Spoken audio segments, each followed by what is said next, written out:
Hello दोस्तों, कैसे हैं आप लोग। एक बार वापस से आपका स्वागत है मेरे चैनल में। आज हम आपके लिए लेके आए हैं भारत की संसद का पार्ट सेकंड। तो इसके अंतर्गत हम शुरू करते हैं आज का टॉपिक। आज के टॉपिक में पहला टॉपिक रहेगा भारत की राज्यसभा ऑफ इंडिया।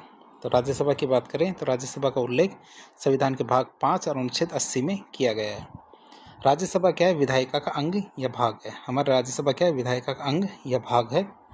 राज्यसभा की बात करें तो राज्यसभा को किन किन नामों से जाना जाता है। राज्यसभा को हम उच्च सदन या अपर हाउस, स्थायी सदन परमानेंट हाउस, द्वितीय चैम्बर सेकंड चैम्बर, या फिर प्रबुद्ध सदन या चैम्बर ऑफ इंटेलेक्चुअल्स, इन नामों से जानते हैं। मतलब उच्च सदन, स्थायी सदन, द्वितीय चैम्बर और प्रबुद्ध सदन, इन नामों से जानते हैं हमारे राज्यसभा।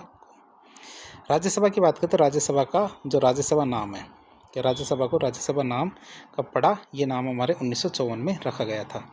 1954 से पहले हमारे राज्यसभा का नाम काउंसिल ऑफ स्टेट्स रखा गया था। क्या 1954 से पहले राज्यसभा का नाम हमारे काउंसिल ऑफ स्टेट्स रखा गया था। राज्यसभा को लोकसभा की भांति भंग नहीं किया जा सकता। आप इसे याद रखेंगे, राज्यसभा को लोकसभा की भांति भंग नहीं किया जा सकता। क्यों? क्योंकि राज्यसभा एक स्थायी सदन है। अर्थात राज्यसभा स्थायी सदन होने के कारण राज्यसभा का कोई भी कार्यकाल नहीं होता, लेकिन राज्यसभा अध्यक्ष और राज्यसभा के सदस्य, इनका कार्यकाल होता है। ध्यान रखना, राज्यसभा का कोई कार्यकाल नहीं होता, लेकिन राज्यसभा सदस्य और राज्यसभा के अध्यक्ष, इनका कार्यकाल होता है। बात करें राज्यसभा की तो राज्यसभा में अधिकतम कितने सदस्य हो सकते हैं? तो राज्यसभा में अधिकतम 250 सदस्य हो सकते हैं। राज्यसभा में अधिकतम सदस्यों में से 238 सदस्य निर्वाचित होते हैं। कितने? 238 सदस्य निर्वाचित हो सकते हैं। और जो 12 सदस्य हैं, तो राज्यसभा के अधिकतम सदस्यों में से 12 सदस्य नामित किए जाते हैं। किसके द्वारा? राष्ट्रपति के द्वारा। तो ये 12 सदस्य सेम हो गए, ये थोड़ा मनोनीत है, आप इसे याद रखेंगे। ये थोड़ा गलत हो गया, यहाँ पे 12 निर्वाचित नहीं, 12 मनोनीत है। जो नामित करता कौन? राष्ट्रपति के द्वारा। अब राष्ट्रपति के राज्यसभा में वर्तमान सदस्यों की बात करें तो राज्यसभा में वर्तमान सदस्य संख्या कितनी है? 245। वर्तमान की बात करें, वर्तमान में राज्यसभा में सदस्य संख्या कितनी? 245। राज्यसभा में वर्तमान सदस्यों में से 233 निर्वाचित सदस्य हैं। राज्यसभा में वर्तमान सदस्यों में से 12 मनोनीत सदस्य हैं। कितने? 12 सदस्य क्या होते हैं? मनोनीत होते हैं। राज्यसभा में वर्तमान निर्वाचित सदस्यों में 233 में से 225 सदस्य कहाँ से? राज्यों से निर्वाचित किए गए हैं। 233 में से 225 सदस्य तो कहाँ से? राज्यों से निर्वाचित किए गए हैं। राज्यसभा की बात करें तो राज्यसभा में वर्तमान निर्वाचित सदस्यों में 233 में से 8 सदस्य केंद्र शासित प्रदेशों से निर्वाचित हुए हैं, जिसमें और पुदुचेरी से 1, दिल्ली से 3 और जम्मू कश्मीर से 4। तो ऐसे कर 8 सदस्य कहाँ से निर्वाचित हुए हैं हमारे? ये हमारे केंद्र शासित प्रदेशों से। तो 225 सदस्य तो राज्यों से और 233 में से 8 सदस्य क्या है हमारे? जब केंद्र शासित प्रदेशों से निर्वाचित हुए। शेष केंद्र शासित प्रदेश कम जनसंख्या होने के कारण अपना कोई भी प्रतिनिधि राज्यसभा में भेज नहीं पाते हैं। जो हमारे बाकी के केंद्र शासित प्रदेश हैं, इनकी बात करते हैं, इनमें कम जनसंख्या होने के कारण अपना कोई भी प्रतिनिधि राज्यसभा में ये भेज नहीं पाते। राज्यसभा में वर्तमान मनोनीत सदस्य विज्ञान, कला, साहित्य और समाज सेवा, इन क्षेत्रों से मनोनीत होते हैं। ध्यान रखना, विज्ञान, कला, साहित्य और समाज सेवा, ये 4 क्षेत्र हैं। इन 4 क्षेत्रों से हमारे जो मनोनीत सदस्य हैं 12, ये मनोनीत किए जाते हैं। राज्यसभा में सर्वाधिक सदस्य हमारे उत्तर प्रदेश से निर्वाचित होते हैं। अर्थात राज्यसभा से में उत्तर प्रदेश राज्य से कुल 31 सदस्य निर्वाचित होते हैं। ध्यान रखना, कितने? 31 सदस्य निर्वाचित होते हैं अकेले उत्तर प्रदेश से। राज्यसभा की बात करें तो राज्यसभा में राजस्थान से कुल 10 सदस्य निर्वाचित होते हैं। कितने? 10 सदस्य निर्वाचित होते हैं हमारे राज्यसभा से। राज्यसभा में हिमाचल प्रदेश तथा उत्तराखंड से 3-3 सदस्य निर्वाचित होते हैं। आप इसे याद रखेंगे, क्या है? राज्यसभा में हिमाचल प्रदेश तथा उत्तराखंड से 3-3 सदस्य निर्वाचित होते हैं। राज्यसभा में 8 सदस्यों से क्या? राज्यसभा में 8 राज्यों से सदस्य, क्या? राज्यों से। तो राज्यसभा में 8 राज्यों से 1-1 सदस्य निर्वाचित होते हैं। जो हमारे नॉर्थ ईस्ट वाले राज्य हैं, उन राज्यों से कितने? 1-1 सदस्य ही निर्वाचित होते हैं। राज्यसभा भारत के परिसंघीय ढांचे का प्रतिनिधित्व करती है। राज्यसभा क्या करती है?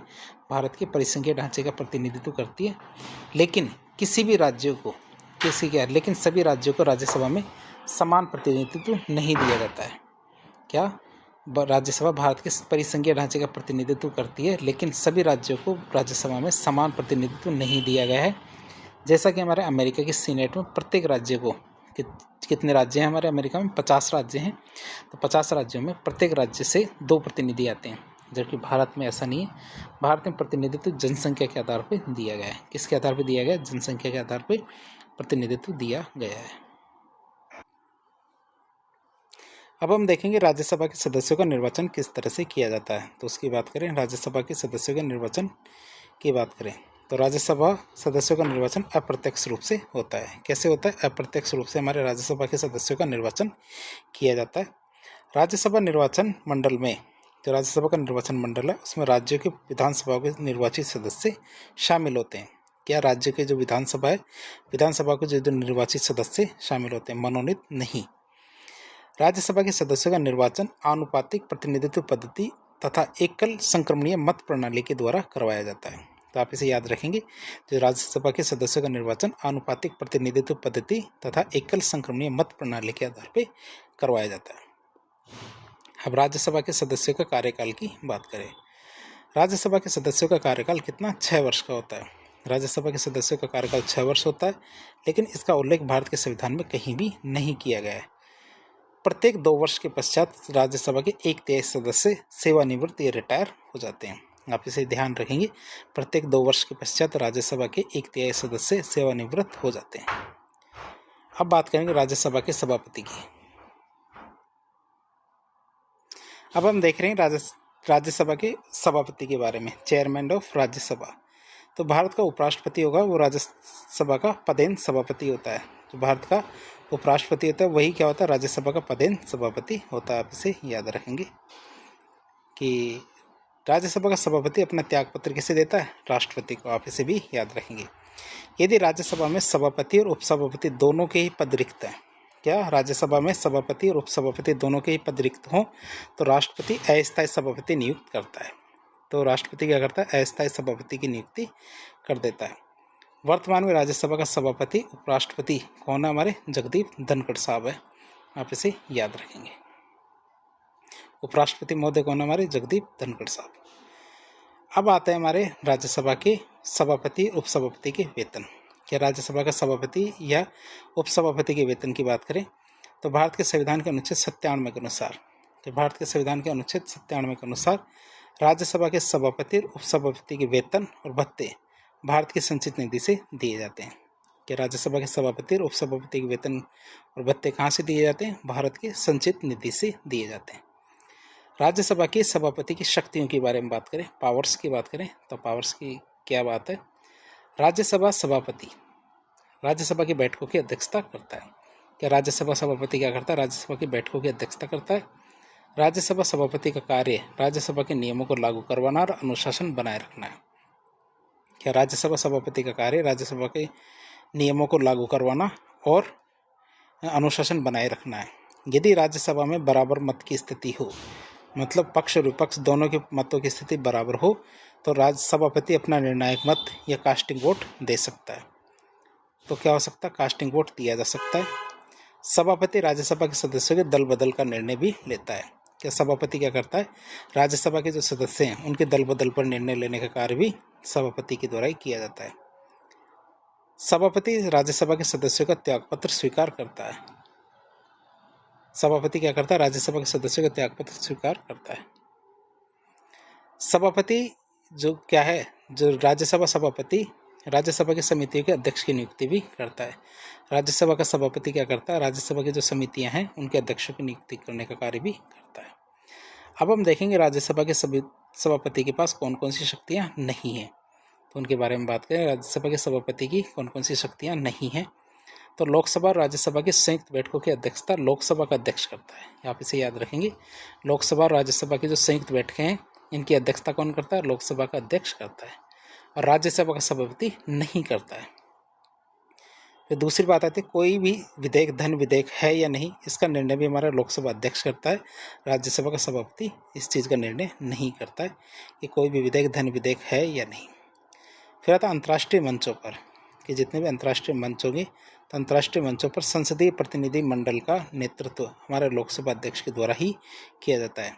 क्या अंतर्राष्ट्रीय मंचों पर संसदीय प्रतिनिधि मंडल का नेतृत्व क्या लोकसभा अध्यक्ष करता है, राज्यसभा सभापति नहीं करता। आप इसे याद रखेंगे। क्या राज्यसभा का सभापति इसका निर्णय नहीं करता है। फिर राज्यसभा का उपसभापति की बात करें, डेप्यूटी चेयरमैन ऑफ राज्यसभा। तो उपसभापति राज्यसभा के सभापति मतलब उपराष्ट्रपति की अनुपस्थिति में। उपसभापति क्या करता है, राज्यसभा के सभापति या उपराष्ट्रपति की अनुपस्थिति में राज्यसभा की बैठकों की अध्यक्षता करता है। क्या राज्यसभा की जो बैठकें हैं उनकी अध्यक्षता करेगा। जब उपसभापति राज्यसभा की बैठकों की अध्यक्षता करता है तब उपसभापति के पास वही शक्तियां होती है जो सभापति या फिर उपराष्ट्रपति के पास होती है। ये भी आप याद रखेंगे कि जब उपसभापति राज्यसभा की बैठकों की अध्यक्षता करता है तब उपसभापति के पास वही शक्तियां होती है जो सभापति या फिर उपराष्ट्रपति के पास होती है। राज्यसभा उपसभापति अपना त्यागपत्र किसको देता है, राज्यसभा सभापति को देता है। आप इसे याद रखेंगे। राज्यसभा का सभापति है उसको ये त्यागपत्र दिया जाता है।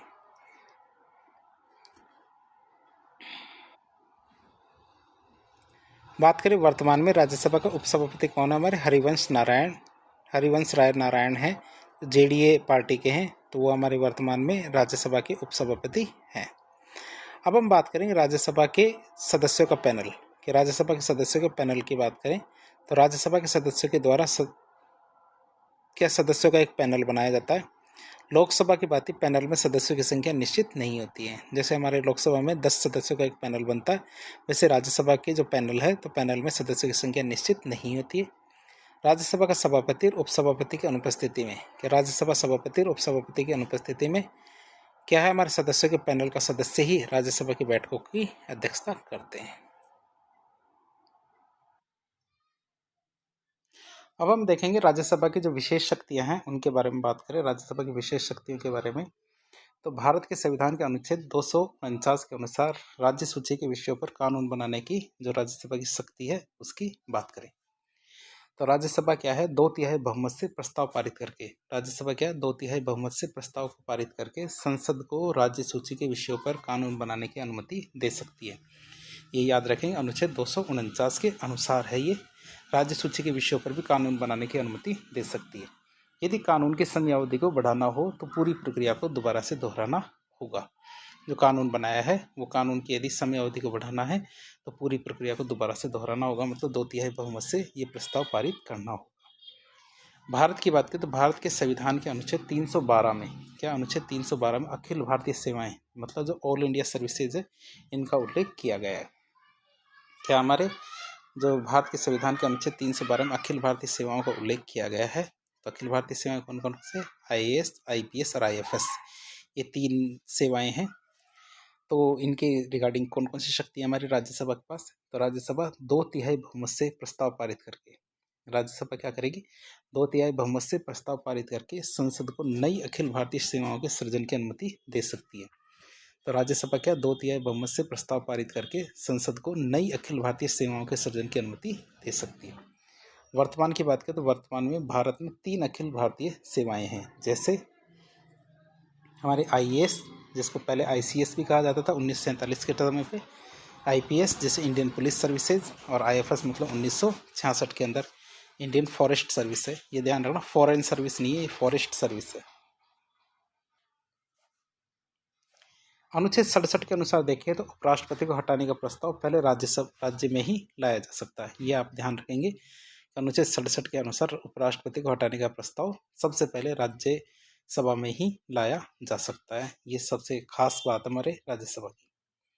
फिर बात करें डिलिमिटेशन कमीशन या परिसीमन आयोग की बात करें तो परिसीमन आयोग का उल्लेख भारत के संविधान के भाग 5 तथा अनुच्छेद 82 में किया गया है। परिसीमन आयोग की बात करें, डिलिमिटेशन कमीशन की बात करें तो इसका उल्लेख हमारे भारत के संविधान के भाग 5 और अनुच्छेद 82 में किया गया है। परिसीमन आयोग क्या एक सांविधिक आयोग है, क्या संवैधानिक आयोग है, क्या है परिसीमन आयोग, क्या है एक संवैधानिक आयोग है। प्रत्येक जनगणना के बाद में लोकसभा के निर्वाचित क्षेत्रों का, क्या प्रत्येक जनगणना के बाद लोकसभा के निर्वाचित क्षेत्रों का परिसीमन करने के लिए परिसीमन आयोग का गठन किया जाता है। तो कैसे किया जाता है परिसीमन आयोग का गठन, हमारे हर जनगणना के बाद में लोकसभा के निर्वाचित क्षेत्रों का परिसीमन करने के लिए परिसीमन आयोग का गठन किया जाता है। अनुच्छेद 170 के अनुसार राज्यों में परिसीमन आयोग राज्य विधानसभा के जो निर्वाचित क्षेत्र होते हैं इनका भी परिसीमन करता है। तो ऐसा नहीं केवल अनुच्छेद 82 के अनुसार संसद का ही करता है, ये हमारे 170 के अनुसार, अनुच्छेद 170 के अनुसार परिसीमन आयोग राज्य विधानसभा के निर्वाचन क्षेत्रों का भी परिसीमन करता है। परिसीमन आयोग के अनुसार संसद परिसीमन आयोग अधिनियम बनाती है। संसद क्या करती है? परिसीमन आयोग अधिनियम बनाती है। परिसीमन आयोग की अनुशंसाओं को न्यायालय में चुनौती नहीं दी जा सकती है। मतलब परिसीमन आयोग ने जिस क्षेत्र को जिसके अधीन बना दिया तो न्यायालय में इसको चुनौती नहीं दी जा सकती, आप ये ध्यान रखना। परिसीमन आयोग की अनुशंसाओं को लोकसभा और विधानसभाओं के पटल पर रखा जाता है, किंतु उनमें परिवर्तन नहीं किया जा सकता। ये याद रखना आप, परिसीमन आयोग की जो अनुशंसाएं होती हैं उनको लोकसभा और विधानसभा की पटलों पर तो रखा जाता है, लेकिन उनमें परिवर्तन नहीं किया जा सकता। अब परिसीमन आयोग के गठन की बात करें। परिसीमन आयोग का गठन केंद्र सरकार के द्वारा किया जाता है। क्या? परिसीमन आयोग का गठन किसके द्वारा किया जाता है? केंद्र सरकार के द्वारा किया जाता है। अब तक की बात करें तो अब तक 4 बार परिसीमन आयोग का गठन किया गया है। जैसे 1952 में पहला परिसीमन आयोग बना, 1963 में दूसरा परिसीमन आयोग, 1973 में तीसरा परिसीमन आयोग और 2002 में चौथा परिसीमन आयोग बना था। 2002 में कौन सा? चौथा परिसीमन आयोग। अब बात करें परिसीमन आयोग की संरचना। तो परिसीमन आयोग में कुल 3 सदस्य होते हैं, जिनमें एक तो अध्यक्ष होता है और 2 अन्य सदस्य होते हैं। क्या है? परिसीमन आयोग में कुल 3 सदस्य होते हैं, जिसमें एक तो सदस्य होता है, अध्यक्ष होता है और 2 अन्य सदस्य होते हैं। अध्यक्ष की बात करें परिसीमन आयोग की, तो परिसीमन आयोग का अध्यक्ष सर्वोच्च न्यायालय का सेवानिवृत्त न्यायाधीश होता है। अध्यक्ष की बात करें तो परिसीमन आयोग का अध्यक्ष कौन होता है? सर्वोच्च न्यायालय का सेवानिवृत्त न्यायाधीश होता है। सदस्य की बात करें तो मुख्य चुनाव आयुक्त, और दूसरे सदस्य कौन होता है? संबंधित राज्य का चुनाव आयुक्त। तो आप ध्यान रखेंगे, एक सदस्य तो हमारा मुख्य चुनाव आयुक्त होता है और दूसरा हमारा जो भारत का मुख्य चुनाव आयुक्त है दूसरा सदस्य। तो तीसरा सदस्य की बात करें तो हमारे संबंधित राज्य जहाँ का परिसीमन करना है उसका चुनाव आयुक्त। ये तीनों सदस्य मिलकर परिसीमन आयोग का गठन करते हैं। 42 संविधान संशोधन 1976 की बात करें तो भारत के संविधान के 42 संविधान संशोधन में सन 1971 की जनगणना के आधार पर, क्या? सन 1971 की जनगणना के आधार पर लोकसभा और विधानसभा की सीटों की संख्या 2001 की जनगणना के आंकड़ों के प्रकाशन तक निश्चित कर दी गई थी। क्या? 2001 की जनगणना के जो आंकड़े थे उनके प्रकाशन तक इसको निश्चित कर दिया गया था। फिर आता 84वें संविधान संशोधन 2001। क्या? 84वें संविधान संशोधन 2001 की बात करें तो भारत के संविधान के 84वें संविधान संशोधन के तहत, किसके तहत? 84वें संविधान संशोधन के तहत लोकसभा सीटों की संख्या को 2026 तक निश्चित कर दिया गया था। क्या? 2026 तक निश्चित कर दिया गया था। 84वें संविधान संशोधन में चौथे परिसीमन आयोग के गठन का प्रावधान था। क्या था? 84वें संविधान संशोधन में चौथे परिसीमन आयोग के गठन का प्रावधान था, जो हमारे 1991 की जनगणना के आधार पर निर्वाचन क्षेत्रों का पुनः समायोजन करेगा। सन 1991 की जनगणना के आधार पर अनुसूचित जाति और जनजाति के लिए आरक्षित सीटों का पुनर्निर्धारण परिसीमन आयोग करेगा। ये तय कर दिया गया था कि सन 1991 की जनगणना के आधार पर अनुसूचित जाति और अनुसूचित जनजाति के लिए आरक्षित सीटों का पुनर्निर्धारण परिसीमन आयोग ही करेगा। फिर आता हमारा चौथा परिसीमन आयोग 2002 का। उसकी बात करें तो सन 2002 में चौथे परिसीमन आयोग का गठन किया गया था। क्या? 2002 में हमारे चौथे परिसीमन आयोग का गठन किया गया था।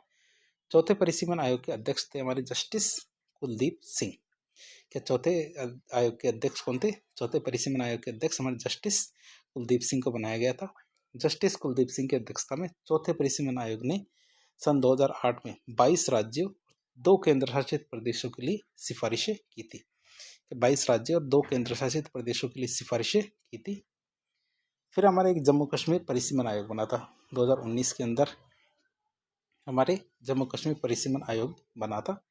तो हाल ही में जम्मू कश्मीर में परिसीमन के लिए जस्टिस रंजना प्रसाद देसाई, याद रखेंगे आप, जस्टिस रंजना प्रसाद देसाई की अध्यक्षता में एक परिसीमन आयोग का गठन किया गया था। क्या? एक परिसीमन आयोग का गठन किया गया था, किसकी अध्यक्षता में? रंजना प्रकाश देसाई।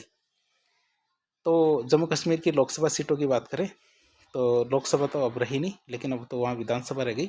तो उसकी सीटों की संख्या की बात करें तो कुल 114 सीटें हैं वहाँ पे, जिसमें हमारे जम्मू में तो 43, कश्मीर में 47 और पीओ के क्षेत्र में हमारे 24 सीटें हैं। कितनी? हमारे जम्मू में तो 43 है, कश्मीर में 47 और पीओ के क्षेत्र में हमारी 24 सीटें हैं। 87वें संविधान संशोधन 2003 की बात करें, या 87वें संविधान संशोधन 2003 की बात करें तो ये संविधान भारत के संविधान में 87वां संविधान संशोधन 2003 में किया गया था। आप इसे याद रखेंगे, 87वां संविधान संशोधन कब किया गया था? 2003 में। और भारत के संविधान के 27वें संविधान संशोधन के अनुसार परिसीमन आयोग की सीटों का निर्धारण 2001 की जनगणना के आधार पर होगा। भारत के संविधान के 87वें संविधान संशोधन के अनुसार परिसीमन आयोग सीटों का निर्धारण क्या 2001 की जनगणना के आधार पर ही करेगा।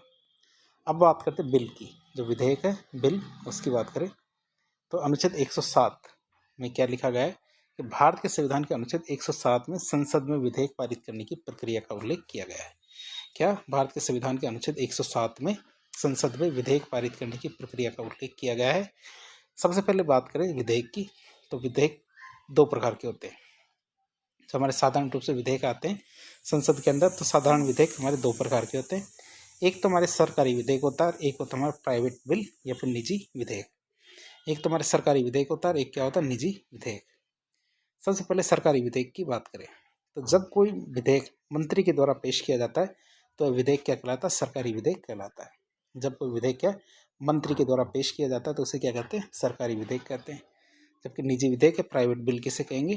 तो जब कोई विधेयक गैर मंत्री के द्वारा पेश किया जाता है तो वह विधेयक निजी विधेयक कहलाता है। अर्थात ऐसा सांसद जो मंत्री नहीं है उसके द्वारा पेश किया गया विधेयक निजी विधेयक कहलाता है। तो निजी विधेयक किसे कहेंगे? ऐसा सांसद जो कोई मंत्री नहीं है उसके द्वारा यदि विधेयक पेश किया जाता है तो उसे क्या कहते हैं? निजी विधेयक कहेंगे। अब हम देखते हैं सरकारी विधेयक और निजी विधेयक के बीच में अंतर। वैसे तो हमने समझ लिया है लेकिन फिर भी हम इसके बीच में अंतर देखते हैं कि दोनों में खास क्या अंतर परीक्षा में आ जाए तो आप क्या क्या लिखेंगे। तो इधर तो हम सरकारी विधेयक लिखेंगे और इधर गैर सरकारी विधेयक या निजी विधेयक लिखेंगे। सरकारी विधेयक की बात करें तो इसे संसद में मंत्री के द्वारा पेश किया जाता है। निजी या गैर सरकारी की बात करें तो इसे संसद में मंत्री के अलावा किसी भी सदस्य के द्वारा पेश किया जा सकता है, बस वो क्या मंत्री नहीं होना चाहिए। सरकारी विधेयक की बात करते हैं सरकार की जो नीतियां हैं उसको प्रदर्शित करता है। तो सरकार की नीतियों को प्रदर्शित करता है, मतलब जो सत्तारूढ़ दल होता है उसकी नीतियों की बात कर रहे हैं।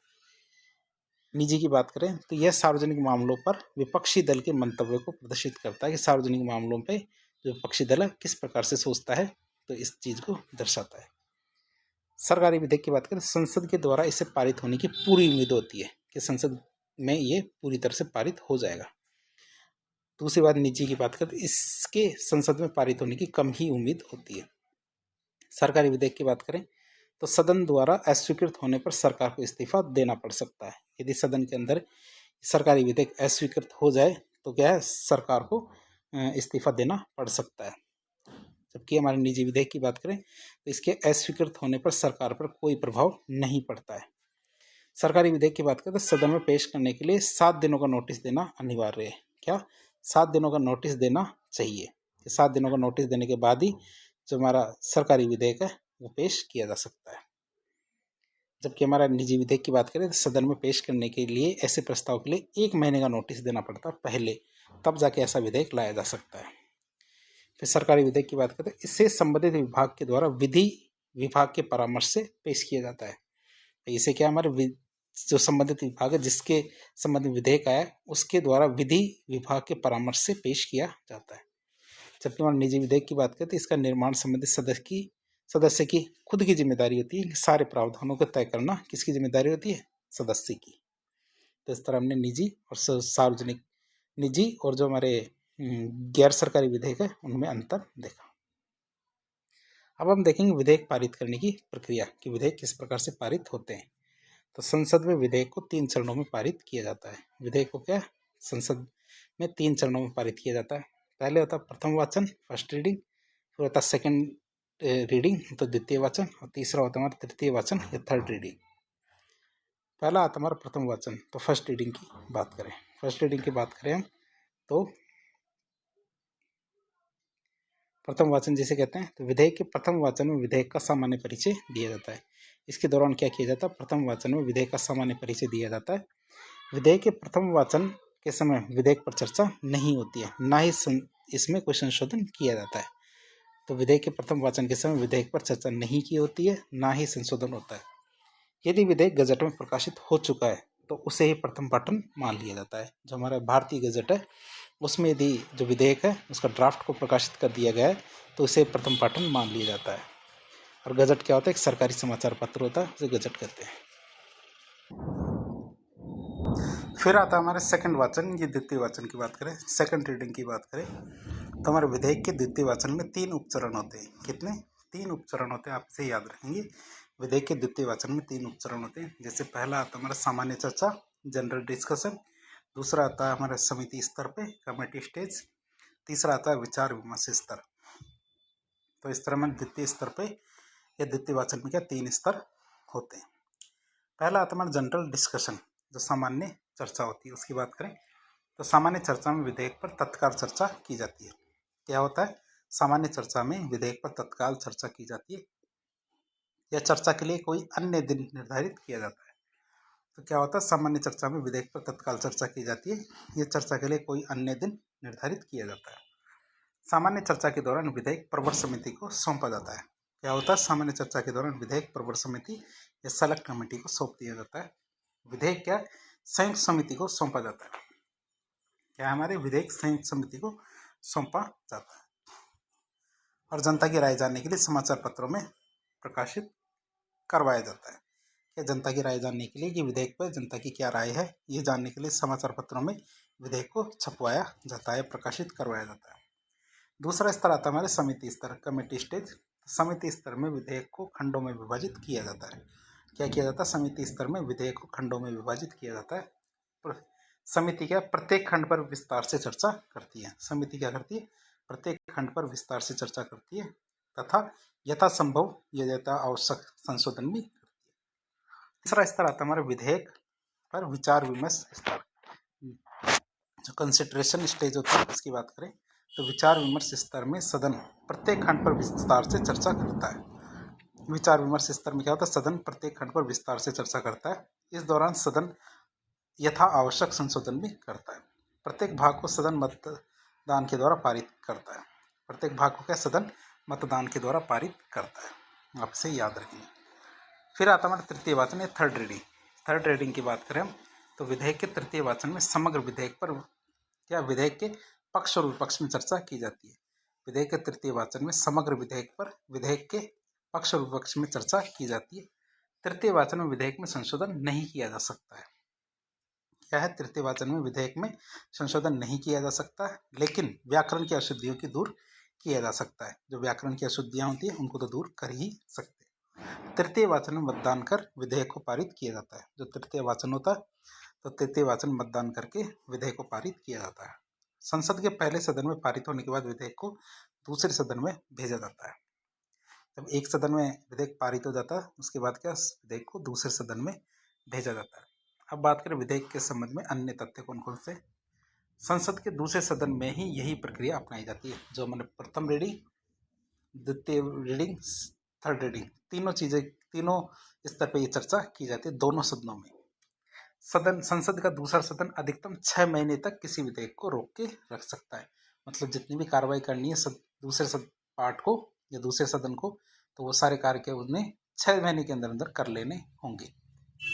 तो संसद का दूसरा सदन अधिकतम 6 महीने तक किसी विधेयक को रोक सकता है। यदि दूसरा सदन विधेयक को संशोधित रूप में पारित करता है, यदि उसमें कोई बदलाव करता है और बदलाव करके पारित करता है, तो विधेयक को पुनः पहले सदन में वापस भेजा जाता है और संसद के दोनों सदनों के द्वारा विधेयक एक ही रूप में पारित होना जरूरी है। कि जैसे मान लीजिए कि लोकसभा के द्वारा ए पार्ट राज्यसभा के अंदर भेजा। अब राज्यसभा ने क्या ए में कुछ जोड़ दिया, मतलब ए प्लस कर दिया, तो राज्यसभा से वापस ये है आ जाएगा। या तो लोकसभा उसमें ए प्लस करे या फिर दोबारा से करके उसको कैंसिल करके दोबारा से नया भेजे, तभी वो पास होगा। लेकिन ध्यान देने वाली बात यही है कि लोकसभा और राज्यसभा दोनों में विधेयक क्या सेम टू सेम पास होना जरूरी है। थोड़ा सा भी बदलाव नहीं होना चाहिए।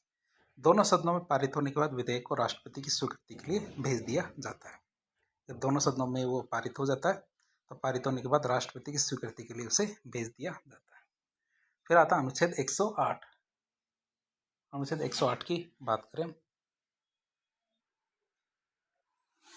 तो अनुच्छेद 108 में क्या है? भारत के संविधान के अनुच्छेद 108 में संयुक्त बैठक का उल्लेख किया गया है। क्या किया गया है? 108 में संयुक्त बैठक का उल्लेख किया गया है। यदि संसद का एक सदन विधेयक को पारित कर दे तथा दूसरा सदन विधेयक को पारित ना करे, अर्थात संसद के दोनों सदनों में टकराव की स्थिति हो तो राष्ट्रपति संसद के दोनों सदनों की संयुक्त बैठक बुला सकता है। तो हमारे संयुक्त बैठक का प्रावधान की बात करें तो ये कौन बुला सकता है? हमारे राष्ट्रपति बुला सकता है। संयुक्त बैठक की अध्यक्षता कौन करता है? हमारे लोकसभा का अध्यक्ष करता है। जो संयुक्त बैठक होगी, संयुक्त बैठक की अध्यक्षता हमारे लोकसभा अध्यक्ष के द्वारा की जाती है। यदि लोकसभा अध्यक्ष अनुपस्थित है तो संयुक्त बैठक की अध्यक्षता लोकसभा उपाध्यक्ष के द्वारा की जाती है। ध्यान रखना, लोकसभा यदि अध्यक्ष नहीं है तो अध्यक्षता कौन करेगा? लोकसभा का उपाध्यक्ष करेगा। यदि लोकसभा उपाध्यक्ष भी नहीं है तो संयुक्त बैठक की अध्यक्षता राज्यसभा उपसभापति करेगा, न कि सभापति। ध्यान रखना। और यदि राज्यसभा का उपसभापति भी नहीं है तो सदस्य अपने में से किसी को अध्यक्ष चुन लेते हैं। कि जो हमारे सदस्य हैं सारे के सारे लोकसभा राज्यसभा दोनों के सदस्य मिलके किसी भी व्यक्ति को अध्यक्ष के रूप में चुन लेते हैं। संयुक्त बैठक में जो नियम कानून किसके चलेंगे? तो संयुक्त बैठक में लोकसभा के नियमों और प्रक्रियाओं का प्रयोग किया जाता है। ये भी आप याद रखेंगे, संयुक्त बैठक में लोकसभा के नियमों और प्रक्रियाओं का प्रयोग किया जाता है। केवल साधारण विधेयक और वित्त विधेयक के मामले में ही संयुक्त बैठक बुलाई जा सकती है। आप याद रखेंगे, केवल साधारण विधेयक और जो वित्त विधेयक है इन मामलों में संयुक्त बैठक बुलाई जा सकती है। धन विधेयक और संविधान संशोधन विधेयक के मामले में संयुक्त बैठक का कोई प्रावधान नहीं। क्या है? धन विधेयक और संविधान संशोधन विधेयक के मामले में संयुक्त बैठक का कोई प्रावधान नहीं।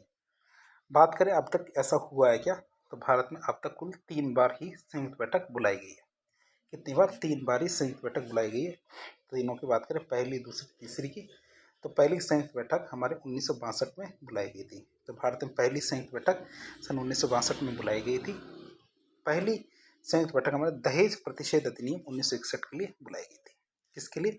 दहेज प्रतिषेध अधिनियम 1961 के लिए पहली बैठक बुलाई गई थी संयुक्त वाली। दूसरी की बात करें तो दूसरी संयुक्त बैठक हमारे 1978 में बुलाई गई थी। दूसरी संयुक्त बैठक हमारे बैंक सेवा आयोग समाप्ति अधिनियम 1977 के लिए बुलाई गई थी। कि बैंक सेवा आयोग समाप्ति अधिनियम 1977 के लिए दूसरी संयुक्त बैठक बुलाई गई थी। तीसरी संयुक्त बैठक की बात करें तो भारत में तीसरी संयुक्त बैठक सन 2002 में बुलाई गई थी। कब? 2002 में बुलाई गई थी तीसरी संयुक्त बैठक। और तीसरी संयुक्त बैठक आतंकवाद निवारक अधिनियम जो हमारा टेररिज्म के लिए बनाया गया था तो उसके लिए बुलाई गई थी। तो हमारी तीसरी संयुक्त बैठक कब? 2002 में बुलाई गई थी। किसके लिए? आतंकवाद निवारक अधिनियम के लिए। अब आता अनुच्छेद 109। अनुच्छेद 109 की बात करें तो इसका क्या प्रावधान है? तो भारत के संविधान के अनुच्छेद 109 में धन विधेयक की प्रक्रिया का उल्लेख किया गया कि धन विधेयक किस तरह से पास होगा, इसकी प्रक्रिया का उल्लेख किया गया सन अनुच्छेद हमारे 109 में। जैसे कि हमारे प्रस्ताव या विधेयक पेश करने के संदर्भ की बात करें तो धन विधेयक राष्ट्रपति की पूर्व अनुमति से ही केवल लोकसभा में पेश किया जा सकता है। ये आप याद रखेंगे। धन विधेयक क्या है? राष्ट्रपति की पूर्व अनुमति से केवल लोकसभा में पेश किया जा सकता है। और धन विधेयक केवल सरकारी सदस्य ही पेश कर सकता है। तो धन विधेयक केवल सरकारी सदस्य विधेयक हो सकता है, सरकारी विधेयक ही हो सकता है, गैर सरकारी या निजी विधेयक नहीं हो सकता। अब लोकसभा के संदर्भ में बात करें तो लोकसभा अध्यक्ष के द्वारा यह तय किया जाएगा कि कोई विधेयक धन विधेयक है या नहीं, तथा लोकसभा अध्यक्ष का निर्णय ही अंतिम होगा। जैसे हमारा आधार कानून था, आधार के लिए जो विधेयक लाया गया था वह आसानी से पास नहीं हो रहा था। क्या आसानी से पास नहीं हो रहा था? क्यों? क्योंकि राज्यसभा में बहुमत नहीं था। इस वजह से क्या होता है, जो सरकार है सरकार के द्वारा उसको धन विधेयक की तरह पेश किया जाता है क्योंकि लोकसभा में बहुमत होता है। तो इस तरह लोकसभा का जो अध्यक्ष होता है उसका निर्णय अंतिम होगा कि कोई भी विधेयक धन विधेयक है या नहीं। लोकसभा में धन विधेयक साधारण बहुमत से पारित होना चाहिए। इसके लिए विशेष बहुमत की आवश्यकता नहीं होती है। क्या लोकसभा में जो धन विधेयक है ये साधारण बहुमत से पारित होना चाहिए। अब बात करें राज्यसभा की तो राज्यसभा धन विधेयक को अधिकतम 14 दिन तक ही रख सकता है। राज्यसभा क्या है? अधिकतम 14 दिन तक ही धन विधेयक को रख सकता है। राज्यसभा धन विधेयक पर केवल चर्चा कर सकती है, संशोधन या मतदान नहीं कर सकती। आप याद रखेंगे, राज्यसभा क्या धन विधेयक पर केवल चर्चा कर सकती है, संशोधन या मतदान नहीं कर सकती। लेकिन राज्यसभा धन विधेयक में संशोधन का सुझाव जरूर दे सकती है और सुझाव को मानने की इच्छा हमारी लोकसभा की है। माने तो माने, ना माने तो ना माने। अब राष्ट्रपति के संदर्भ में देखें धन विधेयक की क्या प्रावधान है। तो धन विधेयक पर राष्ट्रपति को केवल 2 ही शक्तियां प्राप्त है। जैसे मैं धन विधेयक पर सहमति देना और धन विधेयक पर सहमति नहीं देना, 2 ही तरीके हैं उनके पास, राष्ट्रपति के पास। या तो सहमति दे दे या सहमति ना दे। राष्ट्रपति धन विधेयक को पुनर्विचार के लिए नहीं लौटा सकता है। दोबारा विचार करने के लिए जो साधारण विधेयक में लौटा सकते हैं वैसे वह नहीं लौटा सकता है। धन विधेयक पर राष्ट्रपति के द्वारा संसद के दोनों सदनों की संयुक्त बैठक भी नहीं बुलाई जा सकती। आप इसे याद रखेंगे, धन विधेयक पर राष्ट्रपति के द्वारा संसद के दोनों सदनों की संयुक्त बैठक नहीं बुलाई जा सकती। फिर आता है अनुच्छेद 110। तो अनुच्छेद 110 में क्या प्रावधान है उनकी बात करें तो भारत के संविधान के अनुच्छेद 110 में धन विधेयक की परिभाषा का उल्लेख किया गया है। कि भारत के संविधान के अनुच्छेद 110 में धन विधेयक की परिभाषा का उल्लेख किया गया है, जैसे किसी कर का अधिरोपण, उत्सादन, परिवर्तन, परिहार, विनियमन ये किया जा सकता है। फिर ऋण की बात करें तो केंद्र सरकार के द्वारा उधार लिए गए धन का विनियमन, ये हमारे 110 के अंतर्गत आता है। भारत की संचित निधि या फिर आकस्मिक निधि की अभिरक्षा, क्या भारत की संचित निधि या आकस्मिक निधि की अभिरक्षा या ऐसी किसी निधि में धन जमा करना या उससे धन निकालना। तो भारत की संचय निधि या फिर आकस्मिक निधि जो हमारे 500 करोड़ की होती है उसकी अभिरक्षा या किसी निधि में धन जमा करना या उससे धन निकालना इसमें शामिल होता है। भारत की संचित निधि से धन का विनियोग, या भारत की संचित निधि से धन का विनियोग भी इसमें शामिल है। भारत की संचित निधि पर किसी व्यय को भारित घोषित करना कि भाई कोई व्यय है उसको भारत की संचित निधि में भारित करना, या इस प्रकार की किसी व्यय की राशि में वृद्धि करना। मतलब जो पहले भी संचित निधि पर भारित था लेकिन उसमें हमने रकम बढ़ा दी। ऐसे हमारे जो CAG की सैलरी है तो वो हमारे संचित निधि पे भारित है। अब यदि उनकी सैलरी को बढ़ाना है तो हमें ये धन विधेयक पेश करना होगा। बात करें भारत की संचित निधि या लोक लेखा में, कि भारत की संचित निधि या लोक लेखा में किसी भी प्रकार के धन की प्राप्ति या अभिरक्षा या व्यय अथवा इसका केंद्र या राज्य की नीतियों का लेखा परीक्षण भी इसमें शामिल है। तो भारत की संचित निधि या लोक लेखा में किसी प्रकार की धन की प्राप्ति, अभिरक्षा या व्यय अथवा इसका केंद्र या राज्य की नीतियों का लेखा परीक्षण भी इसमें शामिल है। उपयुक्त में से कोई अन्य प्रावधानों, जैसे मान ले कि जैसे यदि किसी विधेयक में उपयुक्त में से कोई प्रावधान हो तथा इसमें अन्य कोई प्रावधान न हो तो इसे धन विधेयक कहेंगे। तो अब बात करेंगे हमारे जो साधारण विधेयक और धन विधेयक होते हैं, परीक्षा में आ जाए आपसे इनमें अंतर बताइए, तो आपको क्या बताना है इसके बारे में देख लेते हैं। तो इधर हमने साधारण विधेयक लिखा, इधर हमने धन विधेयक लिखा। साधारण विधेयक की बात करें तो इसे लोकसभा या राज्यसभा में कहीं से भी पुरस्तापित किया जा सकता है, मतलब पेश किया जा सकता है। धन विधेयक की बात करें तो इसे सिर्फ लोकसभा में पुरस्तापित किया जा सकता है, मतलब लोकसभा में ही पेश किया जा सकता है। साधारण विधेयक की बात करें तो इसे या तो मंत्री के द्वारा या गैर सरकारी सदस्य के द्वारा पुरस्तापित किया जा सकता है। धन विधेयक की बात करें तो इसे सिर्फ मंत्री के द्वारा पुरस्तापित किया जा सकता है और किसी के द्वारा नहीं। साधारण विधेयक की बात करें तो यह बिना राष्ट्रपति की संस्तुति के पुरस्तापित हो जाता है। क्या यह बिना राष्ट्रपति की संस्तुति के इच्छा के पुरस्तापित किया जा सकता है, जबकि हमारा धन विधेयक सिर्फ राष्ट्रपति की संस्तुति से ही पुरस्तापित किया जा सकता है, मतलब पेश किया जा सकता है। फिर बात करें हमारे साधारण विधेयक की, तो इसे राज्यसभा के द्वारा संशोधित या अस्वीकृत किया जा सकता है। तो इससे क्या धन विधेयक की बात करें तो इसमें राज्यसभा कोई संशोधन या फिर अस्वीकृति नहीं दे सकती, ना तो ऐसा जो क्या कहते हैं इसमें संशोधन कर सकती है, ना ही इसमें अस्वीकृति दे सकती है। बात करें इसकी साधारण विधेयक की, तो इसे राज्यसभा अधिकतम 6 महीने के लिए रोक सकती है, जबकि धन विधेयक की बात करें तो राज्यसभा अधिकतम 14 दिन के लिए इसे रोक सकती है। साधारण विधेयक की बात करें तो इसे राज्यसभा में पेश करने के लिए अध्यक्ष के प्रमाणन की आवश्यकता नहीं होती है। इसकी अध्यक्ष के प्रमाणन की सर्टिफिकेशन की जरूरत नहीं पड़ती। लेकिन जो हमारा धन विधेयक है तो धन विधेयक की बात करें तो इसे राज्यसभा में भेजने के लिए अध्यक्ष के प्रमाणन की जरूरत पड़ती है, क्योंकि अध्यक्ष ही तय करता है। फिर बात करें हमारे दोनों सदनों के से पारित होने के बाद, क्या दोनों सदनों से पारित होने के बाद राष्ट्रपति की मंजूरी के लिए भेजा जाता है। असहमति की अवस्था में राष्ट्रपति संयुक्त बैठक बुला सकता है। क्या इसे दोनों सदनों की से पारित होने के बाद राष्ट्रपति की मंजूरी के लिए भेजा जाता है और असहमति की अवस्था में राष्ट्रपति संयुक्त बैठक बुला सकता है। जबकि हमारे धन विधेयक की बात करें तो इसे सिर्फ लोकसभा से पारित होने के बाद, इसे सिर्फ लोकसभा से पारित होने के बाद राष्ट्रपति की मंजूरी के लिए भेजा जाता है और इसमें दोनों सदनों के बीच असहमति का कोई अवसर नहीं होता है, इसलिए संयुक्त बैठक का कोई उपबंध भी नहीं बनाया गया। साधारण विधेयक की बात करें तो इसे लोकसभा में अस्वीकृत होने पर सरकार को त्यागपत्र देना पड़ सकता है। यदि इसे मंत्री ने पुरस्तापित किया हो तो क्या है कि सरकार को त्यागपत्र देना पड़ सकता है। जबकि हमारे धन विधेयक की बात करें तो इसे लोकसभा में अस्वीकृत होने पर सरकार को त्यागपत्र देना ही पड़ता है, साधारण विधेयक में ये जरूरी नहीं है, लेकिन धन विधेयक में ये जरूरी है कि उसे त्यागपत्र देना ही पड़ेगा सरकार को। साधारण विधेयक की बात करते हैं, इसे अस्वीकृत, पारित या फिर राष्ट्रपति के द्वारा पुनर्विचार के लिए भेजा जा सकता है। जबकि धन विधेयक की बात करते हैं, इसे अस्वीकृत या पारित तो किया जा सकता है, लेकिन राष्ट्रपति द्वारा पुनर्विचार के लिए लौटाया नहीं जा सकता। अब हम बात करें अनुच्छेद 111 के बारे में। अनुच्छेद 111 में क्या क्या प्रावधान है उसकी बात करें तो भारत के संविधान के अनुच्छेद 111 में भारत के संविधान के अनुच्छेद 111 में विधेयक पर राष्ट्रपति की सहमति का उल्लेख किया गया है कि राष्ट्रपति की सहमति किन किन चीज़ों में जरूरी है, इसके बारे में अनुच्छेद 111 में बताया गया है। यदि कोई विधेयक राष्ट्रपति के पास भेजा जाता है तो राष्ट्रपति के पास 3 विकल्प होते हैं। जैसे हमारा एक विकल्प था विधेयक पर सहमति देना, दूसरा विधेयक पर असहमति को रोकना, तीसरा विधेयक को पुनर्विचार के लिए वापस भेजना। क्या क्या? विधेयक पर सहमति देना, दूसरा विधेयक पर असहमति को रोकना और विधेयक को पुनर्विचार के लिए वापस भेजना। और पुनर्विचार के लिए केवल भेज सकता है धन विधेयक के अलावा कोई विधेयक हो तब। अब बात करें वित्त विधेयक की, तो वित्त विधेयक कितने प्रकार के होते हैं? वित्त विधेयक 2 प्रकार के होते हैं। एक तो अनुच्छेद 117(1) का वित्त विधेयक और एक अनुच्छेद 117(3) का वित्त विधेयक। तो 2 प्रकार के वित्त विधेयक होते हैं। पहला देखते हैं हम अनुच्छेद 117(1) का वित्त विधेयक क्या कहता है।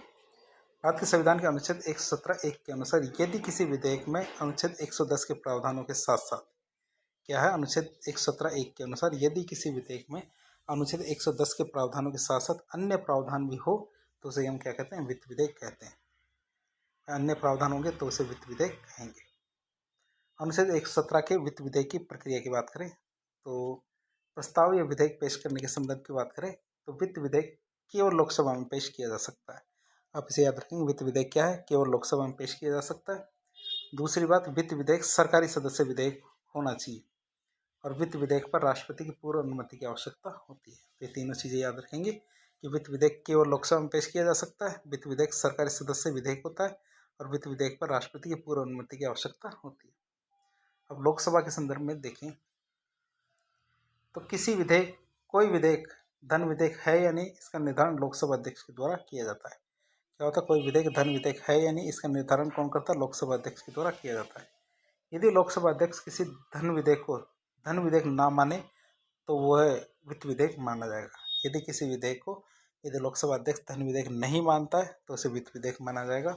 और वित्त विधेयक की स्थिति में यह एक सामान्य विधेयक की तरह ही व्यवहार करेगा, अर्थात राज्यसभा और राष्ट्रपति संयुक्त बैठक की शक्तियां सामान्य विधेयक के समान उसमें लागू रहेगी।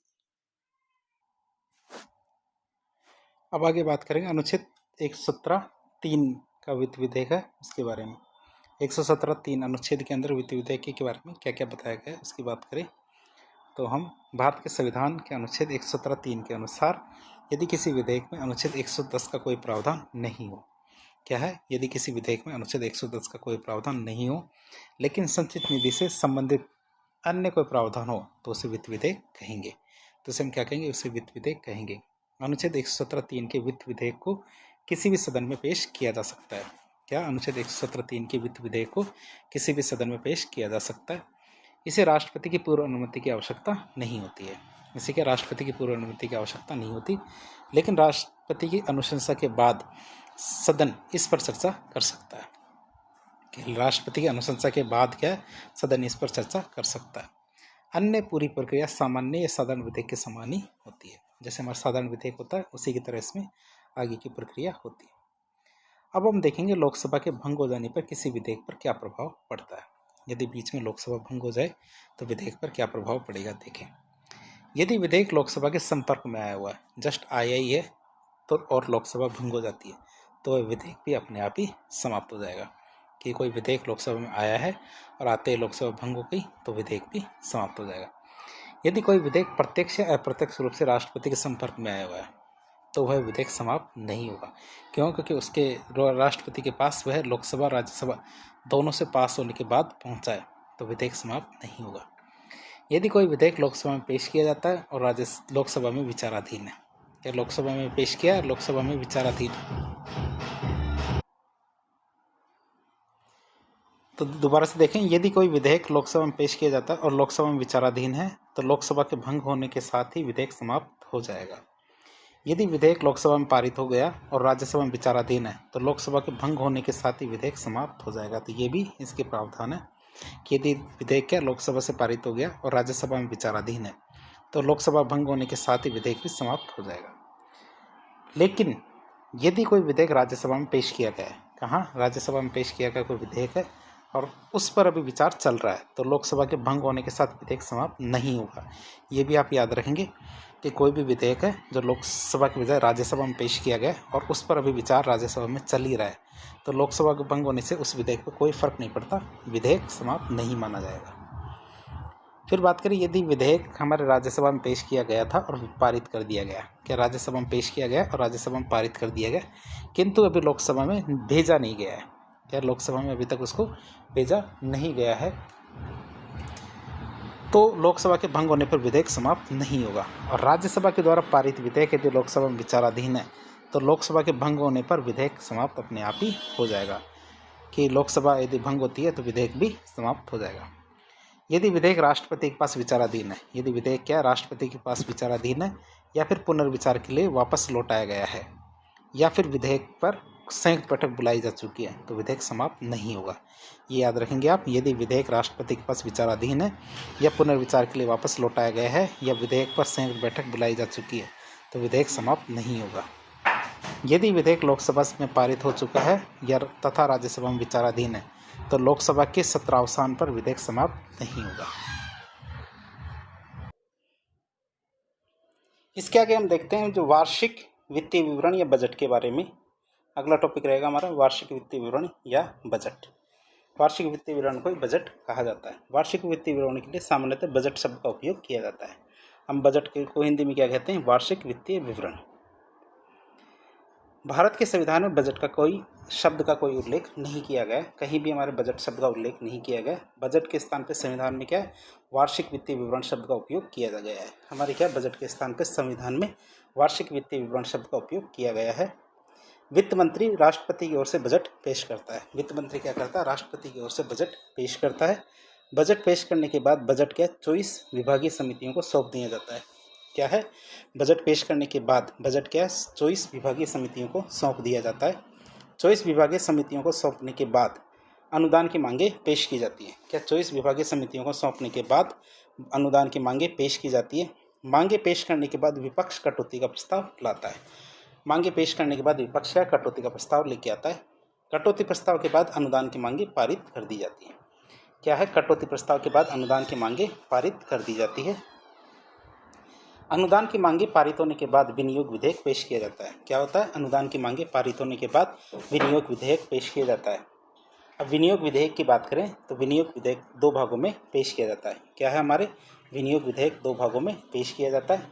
पहले भाग की बात करें तो पहले भाग में क्या होता है, वे जो संचित निधि पे भारित होते हैं। पहले भाग की बात करें तो पहले भाग में उनको शामिल किया जाता है, वैसे वे जो संचित निधि पे भारित होते हैं। तो लोकसभा इन पर केवल चर्चा कर सकती है, मतदान नहीं कर सकती। तो लोकसभा क्या है, इन पर केवल चर्चा कर सकती है, मतदान नहीं कर सकती। दूसरे वो वे जो संचित निधि पे भारित नहीं होते हैं, तो लोकसभा इन पर चर्चा करती है तथा मतदान के द्वारा पारित भी कर सकती है। तो लोकसभा क्या करती है, इन पर चर्चा भी करती है और मतदान के द्वारा पारित भी कर सकती है। बजट की बात करते हैं, बजट की सभी प्रक्रियाएं लोकसभा में ही होती है। क्या होता है, बजट की सभी प्रक्रियाएं लोकसभा में ही होती है। इसके आगे हम देखें तो कटौती प्रस्ताव के बारे में बात करते हैं। किसके, कट मोशन या कटौती प्रस्ताव की बात करें। कटौती प्रस्ताव केवल लोकसभा में पेश किए जाते हैं। कटौती प्रस्ताव की बात करें तो कटौती प्रस्ताव केवल लोकसभा में पेश किए जाते हैं। कटौती प्रस्ताव के कारण बजट पर विस्तार से चर्चा होती है। कटौती प्रस्ताव की वजह से क्या हो पाता है, बजट पर विस्तार से चर्चा हो जाती है। यदि कटौती प्रस्ताव पारित हो जाता है तो सरकार को त्यागपत्र देना होता है। क्या होता है, यदि कटौती प्रस्ताव पारित हो जाए तो सरकार को क्या त्यागपत्र देना होता है। लेकिन कटौती प्रस्ताव पारित नहीं होता। क्यों, क्योंकि लोकसभा में मंत्रिपरिषद का बहुमत होता है। क्यों, क्योंकि लोकसभा में क्या होता है, मंत्रिपरिषद का बहुमत होता है। अब हम बात करेंगे कटौती प्रस्ताव की। तो कटौती प्रस्ताव क्या होता है, 3 प्रकार का होता है। कटौती प्रस्ताव क्या होता है, 3 प्रकार का होता है। जैसे हमारे एक तो होती है हमारा नीतिगत कटौती प्रस्ताव, एक होता है हमारा मितव्ययता कटौती प्रस्ताव और तीसरा होता है सांकेतिक कटौती प्रस्ताव। तो 3 तरह के कट मोशन होते हैं, एक तो पॉलिसी कट मोशन, एक इकोनॉमी कट मोशन और तीसरा होता है टोकन कट मोशन। पहले प्रकार की बात करें तो नीतिगत कटौती प्रस्ताव की बात करें तो नीतिगत कटौती प्रस्ताव सरकार के द्वारा मांग की गई संपूर्ण नीति की प्रति असहमति को दर्शाता है। नीतिगत कटौती प्रस्ताव क्या होता है? सरकार के द्वारा मांग की गई जो संपूर्ण नीति है, जितनी भी नीति आई है, सारी नीति के प्रति असहमति को दर्शाता है। नीतिगत कटौती प्रस्ताव में अनुदान की मांग को कम करके 1 रुपया कर दिया जाता है कि भैया कि जो भी मांग की जा रही है उस मांग की राशि को घटा के कितनी 1 रुपया कर दी जाए। नीतिगत कटौती प्रस्ताव में सदस्य वैकल्पिक नीति की भी पेश कर सकते हैं कि आप इसकी बजाय कोई दूसरी नीति पेश कर रहे हैं, तो ये हमारे कितनी घटा के कितनी रुपये कर देती है? 1 रुपया कर दी जाती है पॉलिसी की राशि।